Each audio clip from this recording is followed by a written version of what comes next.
यमराज जी ने बताया पितृपक्ष में मृत परिजन सपने में क्यों आते हैं। श्री शिवाय नमस्तुभ्यम, हर हर महादेव। आप सभी का दिन शुभ और मंगलमय हो। क्या आपको भी पितृपक्ष में सपने में मरे हुए लोग दिखाई देते हैं? किसी को अपने मरे हुए पिताश्री सपने में दर्शन देते हैं, तो किसी को अपनी मृत माता के दर्शन होते हैं। शायद आपने भी सपने में मृत परिजनों को अवश्य ही देखा होगा, लेकिन सुबह उठने के बाद आप उस सपने को दुर्लक्ष्य कर देते हैं। क्या आपके मन में कभी ऐसा विचार आया कि आपको ऐसा सपना क्यों दिखाई दिया, या फिर इस सपने का अर्थ क्या हो सकता है? लेकिन क्या आप जानते हैं, सपने में मरे हुए परिजन दिखाई देने पर हमें महत्वपूर्ण संकेत भी मिलते हैं। पितृपक्ष में सपने में मृत परिजन दिखाई देना कोई आम बात नहीं है। इसके पीछे गहरा रहस्य छिपा हुआ है, जिनका वर्णन हमारे पुराणों में किया गया है। आज हम आपको उन्हीं महत्वपूर्ण संकेतों के विषय में बताने जा रहे हैं, इसीलिए आप इस वीडियो को पूरा जरूर देखिएगा, क्योंकि आधा अधूरा ज्ञान घातक हो सकता है। आज की इस प्रस्तुति में हम आपको पितृपक्ष में सबसे अधिक सुनी जाने वाली एक महान कथा सुनाने जा रहे हैं। इस कथा के माध्यम से आपको समझ में आ जाएगा कि सपने में मरे हुए लोग देखने का क्या अर्थ होता है। अगर सपने में मरे हुए लोग दिखाई देते हैं, तो हमें बहुत ही महत्वपूर्ण संकेत मिलते हैं। कथा को शुरू करने से पहले आप सभी से रिक्वेस्ट है कि आप इस वीडियो को लाइक जरूर करें और कमेंट में जय श्री कृष्णा राधे राधे अवश्य लिखें। तो चलिए आपको सुनाते हैं वह प्राचीन महान कथा। इस कथा को सुनने मात्र से ही पितरों की कृपा प्राप्त होती है। एक बार देवर्षि नारद यमराज से मिलने के लिए यमलोक जाते हैं। यमराज देवर्षि नारद का बड़े प्रेम से आदर एवं सत्कार करते हैं और उन्हें प्रणाम करते हुए कहने लगते हैं, हे देवर्षि, यमपुरी में आपका स्वागत है। आपके दर्शन से आज मैं धन्य हुआ और आपके चरण पड़ने से यमपुरी की शोभा बढ़ गई है। इस प्रकार से यमराज के द्वारा स्वागत किए जाने पर देवर्षि नारद प्रसन्न होते हैं और यमराज को भी प्रणाम करते हैं और कहते हैं, हे मृत्यु के देवता यमराज, आपको भी मेरा प्रणाम है।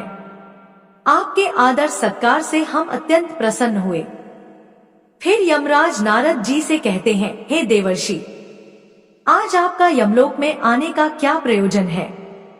अवश्य ही कोई महत्वपूर्ण कार्य अथवा कोई महत्वपूर्ण समाचार लेकर आप आए होंगे, या फिर हमसे कोई भूल तो नहीं हुई है? कृपया बताइए, मैं आपकी क्या सेवा कर सकता हूँ? तब देवर्षि नारद कहते हैं, हे धर्मराज, आप तो मृत्यु के तथा न्याय के देवता हैं और आप तीनों लोकों के सभी जीवित और मृत प्राणियों का लेखा जोखा रखते हैं। आपको समस्त चराचर के भूत और भविष्य का भी ज्ञान है। इसीलिए मैं आपके पास कुछ शंका लेकर आया हूँ, जिसे दूर करने की कृपा करें। फिर यमराज कहते हैं, हे देवर्षि, आप सत्य कहते हो। हम तीनों लोकों में निवास करने वाले सभी जीवित और मृत प्राणियों का लेखा जोखा अवश्य रखते हैं, किंतु आपके मन की बात जानना हमारे बस का नहीं है। आप तो तीनों लोकों की खबर रखते हैं। आप भगवान विष्णु के सबसे प्रिय भक्त हैं। आप समस्त शास्त्रों का भी ज्ञान रखते हैं, किंतु अगर आप मुझसे कुछ जानना चाहते हैं, तो मैं अवश्य ही आपकी सहायता करूंगा। हे देवर्षि, आपकी जो भी शंका और प्रश्न है आप निसंकोच पूछ सकते हैं। मैं अपने सामर्थ्य के अनुसार उनका जवाब देने का प्रयास अवश्य ही करूंगा। देवर्षि नारद कहते हैं, हे यमराज, मैं पृथ्वी लोक का भ्रमण करके आया हूँ। मैंने पिशाच, प्रेत, कुष्मांड, वेताल, चुड़ैल, पिशाचिनी आदि प्रकार की कई विचित्र चीजें देखी हैं, जो जंगल में निवास करती है। इसके साथ ही मैंने देखा है यह सभी दुष्ट शक्तियां मनुष्यों को परेशान करती है, उन्हें दुख देती है। इसका क्या कारण है? यह सभी बुरी शक्तियां मनुष्यों को क्यों परेशान करती हैं? तथा मेरे मन में अन्य एक प्रश्न है कि मनुष्य कई बार सपने में अपने पूर्वजों को देखता है, तो इसका क्या अर्थ होता है? सपने में मरे हुए लोग दिखाई देने का क्या मतलब है? इससे मनुष्य को कौन से संकेत मिलते हैं? मैं समस्त मनुष्य जाति के कल्याण के लिए इन प्रश्नों के उत्तर जानने के लिए ही आपके पास आया हूँ। नारद जी के प्रश्न सुनकर यमराज कहते हैं, हे देवर्षि, आपने समस्त मानव जाति के कल्याण के लिए उचित ही प्रश्न किए हैं। मैं आपको इन सभी प्रश्नों के उत्तर अवश्य देता हूँ, किंतु उससे पहले मैं आपको एक अत्यंत पवित्र कथा सुनाता हूँ। इस कथा में आपको सभी प्रश्नों के उत्तर मिल जाएंगे। आप इस कथा को ध्यान से अवश्य सुनें। जो भी मनुष्य इस कथा का श्रवण करता है, मैं उसके सभी अपराध माफ करता हूँ। तब नारद जी कहते हैं, हे धर्मराज, आप मुझे वह महान कथा सुनाइए, मैं इसे ध्यान से सुनूंगा। प्रिय श्रोताओं, फिर यमराज देवर्षि नारद को यह महान कथा सुनाते हैं। तो चलिए आपको वह कथा सुनाते हैं। आप सभी इस कथा को ध्यान से सुनिएगा। एक समय की बात है, मध्य देश में एक अत्यंत शोभायमान नगरी थी, जहाँ पर एक सेठ अपने 4 भाइयों के साथ निवास करता था। उस सेठ का नाम धर्मन था। उसके 4 भाई सुमन, नंदन, विरचन और विभान थे। सेठ और उसके भाइयों का विवाह हो चुका था और सभी बड़े प्रेम के साथ एक दूसरे के साथ रहते थे। सेठ के पास किसी चीज की कोई कमी नहीं थी। वह और उसके भाई बहुत मेहनती थे और मिलजुल कर व्यापार और खेती करते थे। पूरे नगर में सेठ के जितना कोई धनवान नहीं था। यह सारी संपत्ति सेठ को उसके पूर्वजों से ही प्राप्त हुई थी। सेठ के पूर्वज महादानी और दयावान थे। वे सभी दान धर्म तथा अनेक प्रकार के यज्ञ हवन आदि धार्मिक कार्य किया करते थे, किंतु सेठ कंजूस स्वभाव का था और उसके अंदर पूर्वजों के लक्षण नहीं थे। सेठ ना दान धर्म करता और ना ही यज्ञ तथा हवन आदि कार्य करता था। सेठ ने धन तो बहुत इकट्ठा किया था, किंतु उसने कभी अपने धन का सदुपयोग नहीं किया। उसने कभी किसी को फूटी कौड़ी भी दान में नहीं दी और ना ही उसने कभी दूसरों को भोजन कराया। सेठ के पूर्वज तो मंदिरों में भंडारा दिया करते थे, गरीबों को वस्त्र तथा अन्न का दान किया करते थे, लेकिन सेठ ने अपने पूर्वजों का कभी अनुसरण नहीं किया। वह हमेशा ही धन कमाने में और धन का संचय करने में लगा रहता था, जिससे उसके पास बहुत सारी धन संपत्ति तो हो गई, लेकिन उसके पूर्वज उससे बहुत दुखी और नाराज हो गए। फिर पितृपक्ष आया। पितृपक्ष में सभी पूर्वज अपने पुत्रों के द्वारा श्राद्ध और तर्पण की अपेक्षा कर रहे थे, किंतु उनके किसी भी पुत्र ने अपने पूर्वजों के लिए ना श्राद्ध किया और ना ही तर्पण किया। उन्होंने ना दान धर्म किया और ना ही किसी भूखे प्राणी को भोजन कराया। अपने पुत्रों की ऐसी दुष्टता देखकर सभी पितृगण अत्यंत दुखी हुए। सेठ के पूर्वजों को अपने पुत्र का व्यवहार ठीक नहीं लगता था, इसी कारण से वे पितृलोक में भी दुखी ही रहा करते थे। धन कमाने के लालच में सेठ इतना उन्मत्त हो गया कि वह अपने पूर्वजों को भी भूल गया और उसने अपने पूर्वजों का श्राद्ध तथा तर्पण आदि कार्य करना भी बंद कर दिया, जिससे उसके पूर्वजों की आत्मा की तृप्ति नहीं होती थी और वे अपने पुत्र के ऐसे व्यवहार से दुखी रहने लगे। फिर एक दिन उस सेठ के पूर्वज चर्चा करते हुए वे एक दूसरे से कहने लगते हैं कि हमारा बड़ा ही दुर्भाग्य है, जो हमारे कुल में इतने स्वार्थी और लालची पुत्रों का जन्म हुआ है। हमारे पुत्र ना हमारे लिए श्राद्ध करते हैं और ना ही दान धर्म करते हैं। हमारे पुत्रों के कुकर्म के कारण हमारा पतन हो रहा है। इस प्रकार से विचार करके वे सभी पितर अपने पुत्रों से मिलने के लिए जाने के विषय में सोचने लगते हैं और कहते हैं, हमें यमराज के पास जाना चाहिए। अब वे ही हमारी इस समस्या का समाधान कर सकते हैं। हम सभी यमराज के पास जाकर उनसे हमारे पुत्रों से मिलने के लिए जाने की अनुमति मांगेंगे। फिर सभी पितृगण आकाश मार्ग से उड़ते हुए पितृलोक से यमलोक में यमराज के पास जाते हैं। वहां पर जाकर वे सभी यमराज को नमस्कार करते हैं। पितृगणों को यमपुरी में आया हुआ देखकर यमराज भी उनका स्वागत करते हैं और उनके आने का कारण पूछते हैं। तब सभी पितृ हाथ जोड़कर अपना दुख बताने लगते हैं। वे सभी पितृ यमराज से कहते हैं, हे धर्मराज, हमारे पुत्रों की मति भ्रष्ट हो गई है। हमारे पुत्र ना दान करते हैं और ना श्राद्ध और ना ही तर्पण करते हैं। उनके इस अशुभ आचरण से हमारा पतन हो रहा है। वे कभी दान धर्म नहीं करते हैं, जिस कारण से हमारी संतुष्टि नहीं हो रही है। कृपया आप हमें हमारे पुत्रों से मिलने के लिए एक बार जाने दें, हम हमारे पुत्रों को समझाकर लौट आएंगे। हे धर्मराज, हम उन्हें शास्त्रों का ज्ञान देकर फिर से यमलोक लौट आएंगे। तब यमराज ने उन्हें आज्ञा देते हुए कहा, हे महात्माओं, तुम अपने पुत्र को मिलने के लिए तो नहीं जा सकते, किंतु तुम अपने पुत्र को स्वप्न के माध्यम से संकेत अवश्य दे सकते हो।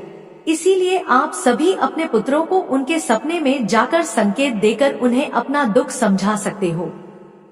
फिर वे सभी पितृ इस बात पर सहमत हो जाते हैं और एक एक करके अपने सभी पुत्रों के सपनों में जाकर उन्हें दर्शन देते हैं। सबसे पहले वे अपने बड़े पुत्र के अर्थात उस सेठ धर्म के सपने में उसे दर्शन देते हैं और उसे संकेत देते हैं, किंतु उनका बड़ा पुत्र उनके संकेतों को समझ नहीं पाता है। दूसरे दिन जागने पर वह उस सपने को भूल जाता है और अपने पितरों के द्वारा दिए गए संकेतों को भी नजरअंदाज कर देता है। इससे वे सभी पितृगण फिर से निराश हो जाते हैं और फिर सभी पितृगण अन्य पुत्रों के सपनों में जाकर भी उन्हें दर्शन देने लगते हैं तथा उन्हें अनेक प्रकार के संकेत भी देते हैं। लेकिन उनके बाकी पुत्र भी उन संकेतों को दुर्लक्ष्य कर देते हैं। कोई भी अपने पूर्वजों के द्वारा बताए हुए संकेतों को समझ नहीं पाता है, जिससे सभी पितृगण अत्यंत दुखी और नाराज हो जाते हैं। सेठ और उसके भाई धन कमाने के लालच में पूरी तरह अंधे हो चुके थे। उन्हें पूर्वजों के द्वारा प्राप्त दिव्य संकेतों का महत्व कुछ भी नहीं लगता था, किंतु पितरों के स्वप्न में दर्शन देने के कुछ ही दिनों के बाद उस सेठ को व्यापार में नुकसान उठाना पड़ता है। उसे व्यापार में बहुत ज्यादा घाटा होने लगता है, जिससे उसकी सारी धन संपत्ति नष्ट हो जाती है। सभी भाइयों में वाद विवाद और लड़ाई झगड़े होने लगते हैं। पूर्वजों द्वारा जमा की हुई सारी जमीन जायदाद को वे बेच डालते हैं और पूरी तरह से बर्बाद हो जाते हैं। सभी भाई एक दूसरे से अलग हो जाते हैं और अपना अपना पेट पालने में लग जाते हैं। उधर स्वर्ग लोक में पितरों को अपने पुत्रों की ऐसी दुर्गति देखकर बहुत पीड़ा होने लगती है। सभी पितृगण अत्यंत दुखी और उदास हो जाते हैं। फिर से वे सभी यमराज के पास जाते हैं और कहने लगते हैं, हे धर्मराज, हमसे हमारे पुत्रों की ऐसी दुर्गति नहीं देखी जाती है। हमारे द्वारा किए गए सभी पुण्य कर्मों को हमारे पुत्रों ने नष्ट कर डाला है। कृपया आप कुछ ऐसा उपाय करें जिससे हमारे पुत्रों को उनकी भूल का पता चल जाए। फिर यमराज उन पितरों से कहते हैं, हे महात्माओं, तुम्हारी इस व्यथा को मैं समझता हूँ और मैं तुम्हारी अवश्य ही सहायता करूँगा। मैं स्वयं तुम्हारे पुत्रों के पास जाकर उन्हें उनकी भूल के बारे में बताता हूँ। फिर यमराज अपने भैंसे पर सवार होकर पृथ्वी लोक पर आते हैं और उस सेठ के घर की तरफ जाने लगते हैं। जब यमराज सेठ के घर के समीप पहुंच जाते हैं, तभी वे एक साधु का रूप धारण कर लेते हैं। सबसे पहले वे उस सेठ के घर पर जाते हैं तो वह सेठ अत्यंत बीमार पड़ा हुआ होता है। द्वार पर जाकर यमराज कहने लगते हैं, भिक्षामी देही, क्या घर में कोई है? हे माई, तुम्हारे द्वार पर एक साधु आया है जो बड़े दूर से यात्रा करके आया है। कोई हो तो भिक्षा दो। द्वार पर आए साधु को देखकर उस सेठ की पत्नी सुनंदा उनका स्वागत करती है और कहती है, पधारिए हे साधु महाराज, आपका स्वागत है। कहिए मैं आपकी किस प्रकार से सहायता कर सकती हूँ? वे साधु रूपी यमराज कहते हैं, हे देवी, मैं अत्यंत भूखा हूँ और यात्रा पर निकला हूँ। यदि दान में कुछ भोजन मिल जाए तो बड़ी कृपा होगी। फिर सेठ की पत्नी कहती है, ठीक है साधु महाराज, आप रुकिए, मैं अभी आपके लिए कुछ भोजन लेकर आती हूँ। सेठ की पत्नी के चेहरे पर दुख के हाव भाव देखकर वे साधु रूपी यमराज कहने लगते हैं, हे पुत्री, तुम्हारे मुखमंडल पर दुख दिखाई पड़ रहा है। अगर कोई गोपनीय बात ना हो तो मुझे बताओ, तुम्हारे दुख का क्या कारण है? वह स्त्री कहती है, हे साधु महाराज, आप सत्य कह रहे हैं। पहले हम बहुत धनवान और समृद्ध थे। मेरे पति और उनके भाई सभी साथ साथ रहते थे, किंतु अचानक ही सभी भाइयों में झगड़ा हो गया और अचानक से हमारा सारा व्यापार डूब गया और हम सभी दरिद्र हो गए हैं। हे साधु महाराज, क्या आप बता सकते हैं कि यह किस दोष के कारण हुआ है? तब साधु रूपी यमराज कहते हैं, हे पुत्री, तुम्हारे घर में पित्त दोष है, उसी कारण से तुम्हारे पति की यह दशा हुई है। तुम्हारे पति के कर्मों के कारण उसके पूर्वज रुष्ट हुए हैं। साधु की बात सुनकर वह सेठ वहां पर आता है और साधु से पूछने लगता है, हे साधु महाराज, कृपया मुझे बताइए, मैंने ऐसा कौन सा पाप किया है जो मेरा सब कुछ बर्बाद हो गया? मेरे भाई भी मुझे छोड़कर चले गए और मैं बीमार पड़ गया। तब वह साधु कहते हैं, हे पुत्र, तुमने अपने पूर्वजों को नाराज किया है। तुम्हारे पूर्वजों ने जो संपत्ति और पुण्य अर्जित किया था उसे तुमने और तुम्हारे भाइयों ने नष्ट कर दिया, इसी कारण से तुम्हारी यह दुर्गति हुई है। तुम लोगों ने अपने पितरों का श्राद्ध नहीं किया और ना ही उनका तर्पण नहीं किया, इसी कारण से तुम्हारे सभी पूर्वज तुमसे रुष्ट हो गए हैं। तुम्हारे पूर्वजों ने सपने में आकर तुम्हें कई महत्वपूर्ण संकेत दिए थे, किंतु तुमने उन संकेतों को दुर्लक्ष्य कर दिया और अपने पूर्वजों को अपमानित किया है। यही कारण है कि तुम्हारा सारा वैभव नष्ट हो चुका है। इस प्रकार से उस साधु के द्वारा बताने पर उस सेठ को सब कुछ पता चल जाता है। उसे याद आता है कि उसके सपने में उसके पूर्वजों ने उसे दर्शन दिए थे। वह सेठ उस साधु से कहता है, हे साधु महात्मा, आप सत्य कह रहे हैं। हमारे पूर्वजों ने हमें सपने में दर्शन अवश्य दिए थे, किंतु हम उनके द्वारा दिए गए संकेतों को समझ नहीं पाए। कृपया आप मुझे सपने में पूर्वजों को देखने पर क्या संकेत मिलते हैं, इस बारे में बताइए। फिर वह साधु कहते हैं, हे पुत्र, अब तुम ध्यान से सुनो। मैं तुम्हें सपने में पूर्वज दिखाई देने पर मिलने वाले संकेतों के बारे में बताता हूँ। साधु रूपी यमराज कहते हैं, हे पुत्र, यदि पितरों का उद्धार नहीं होता है तो वे प्रेत योनि में ही मृत्यु लोक पर भटक रहे होते हैं। वे भूख प्यास से व्याकुल होकर अपने परिवार जनों के घर में प्रवेश करते हैं। हे वत्स, ध्यान पूर्वक सुनो। अब मैं तुम्हें उन सभी संकेतों के बारे में बताता हूँ जो तुम्हें ध्यान में रखना चाहिए। यमराज ने साधु के वेश में सेठ को बताया कि यदि तुम अपने सपने में अपने पूर्वजों को भूख और प्यास से व्याकुल देखते हो तो यह संकेत अत्यंत महत्वपूर्ण है। इसका तात्पर्य यह है कि तुम्हारे पितृ अभी भी प्रेत योनि में भटक रहे हैं। इसका कारण यह है कि उनके लिए उचित रूप से श्राद्ध कर्म और तर्पण नहीं किया गया है। वे अब भी अपने परिवार से आहार और जल की प्रतीक्षा कर रहे हैं। यह स्थिति तब उत्पन्न होती है जब पूर्वजों का तर्पण समय पर नहीं किया जाता या जब श्राद्ध की प्रक्रिया को पूरी श्रद्धा से नहीं निभाया जाता।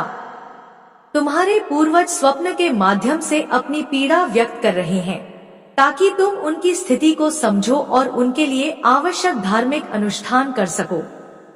इस समस्या का समाधान यही है कि अपने पितरों के लिए विधि पूर्वक श्राद्ध कर्म और तर्पण किया जाए। सेठ को और स्पष्ट करते हुए यमराज बोले, अगर तुम्हें सपने में मृत पूर्वज जंजीरों में बंधे हुए दिखाई देते हैं तो यह अत्यंत चिंता का विषय है। यह संकेत इस बात का प्रतीक है कि तुम्हारे पितृ किसी बंधन में हैं और उन्हें मुक्ति नहीं मिल पाई है। यह स्थिति तब उत्पन्न होती है जब उनके श्राद्ध या तर्पण समय पर नहीं किए जाते या उनके लिए आवश्यक धार्मिक कृत्य अधूरे रहते हैं। यह दर्शाता है कि पितरों की मुक्ति में बाधाएं उत्पन्न हो रही हैं। इस समस्या का समाधान भी यही है कि तुम दान, श्राद्ध और तर्पण का आयोजन करो ताकि पितरों की आत्मा को शांति मिल सके और वे अपने बंधनों से मुक्त हो सके। यमराज ने गंभीरता से कहा, है वत्स, अगर तुम्हारे पूर्वज सपने में मैले और फटे पुराने वस्त्र पहने हुए दिखाई दे तो यह अत्यंत अशुभ संकेत है। यह इस बात का प्रतीक है कि तुम्हारे पितृ अत्यधिक दुखी और पीड़ित है। वे प्रेत योनि में भटक रहे हैं और उनकी आत्मा को शांति प्राप्त नहीं हो पा रही है। यह तब होता है जब उनके लिए श्राद्ध कर्म, तर्पण और पिंड दान नहीं किया जाता। इसलिए जब भी इस प्रकार का सपना आए, अपने पूर्वजों की आत्मा की शांति के लिए तुरंत पिंड दान और तर्पण करना अनिवार्य होता है। सेठ से बात करते हुए साधु रूपी यमराज ने समझाया कि अगर तुम्हारे पूर्वज सपने में तुमसे कुछ मांगते हुए दिखाई दे तो यह इस बात का संकेत है कि उनकी कोई अधूरी इच्छा बाकी रह गई है। उनके जीवन काल की कोई अभिलाषा अधूरी रह गई थी जो उन्हें मुक्ति प्राप्त करने में बाधा डाल रही है। ऐसे सपनों में यह देखना महत्वपूर्ण है कि वे किस प्रकार की वस्तु की मांग कर रहे हैं। तुम्हें उस वस्तु या उसकी समरूप चीज का दान करना चाहिए ताकि उनके अधूरे कार्य पूर्ण हो सके और उनकी आत्मा को शांति प्राप्त हो सके। जब उनकी इच्छाएं पूरी हो जाती हैं, तो वे प्रेत योनि से मुक्ति पा लेते हैं। यमराज ने सेठ की ओर देखते हुए कहा, यदि सपने में तुम्हारे पूर्वज तुम्हारे सिर पर हाथ फेरते हुए दिखाई दे तो यह अत्यंत शुभ संकेत होता है। इसका अर्थ यह है कि तुम्हारे पूर्वज तुमसे अत्यधिक प्रसन्न हैं और तुम्हें अपना आशीर्वाद दे रहे हैं। ऐसे सपने इस बात का प्रतीक होते हैं कि तुम्हारे जीवन में कुछ अच्छा होने वाला है और तुम्हारे पूर्वज सदैव तुम्हारे साथ रहकर तुम्हारी रक्षा कर रहे हैं। यह संकेत तुम्हारे पितरों की प्रसन्नता का प्रतीक है जो उनके आशीर्वाद के रूप में प्रकट हो रहा है। यमराज ने समझाया कि अगर तुम्हारे पूर्वज सपने में तुम्हारी ओर हाथ बढ़ाते हुए दिखाई दे तो यह अत्यंत शुभ संकेत है। इसका अर्थ यह है कि तुम्हारे पितृ तुम्हारे प्रयासों से संतुष्ट हैं और तुम्हें जीवन में सफलता मिलेगी। ऐसे सपने दिखना यह दर्शाता है कि तुम्हारे पितृ तुम्हारे साथ हैं और वे तुम्हारी उन्नति और सफलता के लिए आशीर्वाद दे रहे हैं। इस प्रकार के सपने आने पर तुम्हें यह सुनिश्चित करना चाहिए कि तुम सही मार्ग पर चल रहे हो। यमराज ने चिंतित स्वर में कहा, है वत्स, यदि सपने में तुम्हारे पूर्वज अचानक अदृश्य हो जाते हैं तो यह एक अशुभ संकेत होता है। इसका अर्थ है कि तुम्हारे जीवन में कोई संकट आने वाला है और तुम्हें सावधान हो जाना चाहिए। यह सपने इस बात का सूचक है कि निकट भविष्य में कोई बड़ी कठिनाई तुम्हारे सामने आ सकती है। ऐसे सपनों से यह सीख मिलती है कि हमें मानसिक और आध्यात्मिक रूप से किसी भी आने वाले कष्ट के लिए तैयार रहना चाहिए। सेठ को और अधिक गंभीर होते हुए यमराज बोले, अगर सपने में तुम्हारे पूर्वज क्रोधित अवस्था में दिखाई दे तो यह इस बात का संकेत है कि वे तुमसे नाराज हैं। इसका अर्थ यह है कि तुम कोई ऐसा कार्य कर रहे हो जो उन्हें पसंद नहीं है और वे चाहते हैं कि तुम उस कार्य को बंद कर दो। यह एक चेतावनी है कि तुम्हारे कर्मों में कोई कमी है और तुम्हें अपने मार्ग पर विचार करना चाहिए। इस प्रकार का सपना आने पर तुम्हें अपने कार्यों की समीक्षा करनी चाहिए और सही मार्ग पर चलने का प्रयास करना चाहिए। यमराज ने दुख भरे स्वर में कहा, है वत्स, अगर तुम अपने सपने में अपने पूर्वजों को रोते हुए देखो तो यह अत्यंत अशुभ संकेत है। इस बात का प्रतीक है कि तुम्हारे जीवन में कोई बड़ा संकट आने वाला है और तुम्हारे पूर्वज उस संकट से बहुत दुखी है। यह सपने इस बात की चेतावनी देते हैं कि तुम्हें सतर्क हो जाना चाहिए और ईश्वर की भक्ति में मन लगाना चाहिए ताकि उस संकट से तुम्हारी रक्षा हो सके। यमराज मुस्कुराते हुए बोले, यदि सपने में तुम्हारे पूर्वज स्वस्थ, प्रसन्न और तेजस्वी दिखाई दे तो यह अत्यंत शुभ संकेत है। इसका अर्थ है कि तुम्हारे पितरों को मुक्ति मिल चुकी है और वे तुमसे प्रसन्न है। ऐसे सपने इस बात का संकेत होते हैं कि तुम्हारे पितृ तुम्हें आशीर्वाद दे रहे हैं और तुम्हारे जीवन में सुख, शांति और समृद्धि आने वाली है। यह संकेत यह दर्शाता है कि तुम सही मार्ग पर हो और तुम्हारे पूर्वज तुम्हारी प्रगति से संतुष्ट है। यमराज ने चेतावनी भरे स्वर में कहा, अगर पितृ पक्ष के दौरान तुम्हें सपने में घोड़ा, हाथी, बैल या कोई विकृत मनुष्य दिखाई दे तो यह इस बात का संकेत है कि तुम्हारे पितरों की मुक्ति नहीं हुई है और वे अब भी प्रेत योनि में भटक रहे हैं। यह इस बात का भी संकेत है कि वे तुमसे अत्यंत दुखी हैं। ऐसे संकेत मिलने पर तुम्हें तुरंत पितरों की संतुष्टि के लिए दान और श्राद्ध करना चाहिए ताकि उनकी आत्मा को शांति मिल सके। अंत में यमराज बोले, हे वत्स, यदि तुम्हें सपने में कोई जानवर जैसे कुत्ता, बैल, गाय या अन्य पशु मनुष्य की तरह बात करते हुए दिखाई दे तो यह अत्यंत विचलित करने वाला संकेत है। इसका अर्थ यह है कि तुम्हारे पितरों की आत्मा को शांति नहीं मिल रही है। यह इस बात का संकेत है कि तुमने उनके लिए आवश्यक धार्मिक कृत्य अधूरे छोड़े हैं। इस स्थिति में तुम्हें तर्पण, पिंडदान या अन्य धार्मिक अनुष्ठान करके अपने पितरों की आत्मा की शांति के लिए प्रार्थना करनी चाहिए। तब वह साधु रूपी यमराज जी कहते हैं, हे पुत्र, यदि तुम्हें भी इस प्रकार के सपने दिखाई पड़े हैं तो तुम्हें अपने पूर्वजों को प्रसन्न करने के लिए दान, धर्म, तर्पण, श्राद्ध आदि कर्म करने चाहिए, जिससे तुम्हारे सभी कष्ट दूर होंगे। उस साधु की बात सुनकर उस सेठ को अपनी गलती का एहसास हो जाता है और वह तुरंत ही अपने भाइयों के पास जाता है और उन्हें साधु के द्वारा बताई हुई बात बता देता है। फिर सभी भाइयों को समझ में आ जाता है कि उनके पूर्वज उन्हें सपने में आकर संकेत दे रहे थे। फिर वे सभी भाई मिलकर नदी के तट पर जाते हैं और अपने पूर्वजों के लिए श्राद्ध, तर्पण, दान, धर्म आदि कार्य करते हैं और अपने पितरों को संतुष्ट करते हैं। फिर एक दिन उनके पूर्वज उनके सपने में आकर उन्हें दर्शन देते हैं और उन्हें नाना प्रकार के संकेत देते हैं। वे सभी संकेत शुभ होते हैं।